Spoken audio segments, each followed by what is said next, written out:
6 subscriber வர போகிறாங்க. அதுக்கும் இன்ஸ்டாவில் பார்த்தீங்கன்னா 500K சப்ஸ்கிரைபர் வந்துட்டாங்க, ஃபாலோவர்ஸ் வந்துட்டாங்க. ரெண்டுத்துக்கும் சேர்த்து நம்ம வந்து செலிப்ரேஷன் பண்ண போகிறோம். அதனால் முடிஞ்சு கொஞ்சம் பேருக்கு வந்து நாங்கள் சாதம் வாங்கி தர போகிறோம்.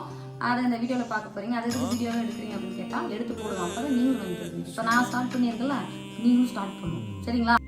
இதயம் என்பது சதைதான் என்றால் எரிதழல் தின்றுவிடும். அன்பின் கருவி இதயம் என்றால் சாவை வென்றுவிடும்.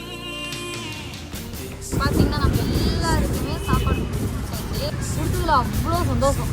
ஏங்க அப்பப்போ எங்களால் எப்போல்லாம் முடியுதோ, இப்போ நாங்கள் தேவையில்லாமல் எப்போல்லாம் செலவு பண்ணுறோமோ, அதாவது எங்கள் பர்த்டேக்கு அதிக செலவு பண்ணுறோம். எங்கள் பர்த்டே டைம்னால எல்லோரும் வந்து சாப்பாடு வாங்கிக்கிறனால எனக்கு அந்த டைம் அவங்க உட்காந்து சாப்பிட்டு டைம் எல்லாம் உங்களால தான். நீங்கள் தான் சொல்லிகிட்டே இருந்தீங்க எல்லாம் சாப்பாடு வாங்கி கொடுங்க, யாருக்காவது ஹெல்ப் பண்ணுங்கன்ட்டு. இப்போ நம்ம சாப்பாட்டில் ஆரம்பிச்சிருக்கோம். அது எங்கே போய் முடியுதோ அங்கே போய் முடிக்கிறோம்.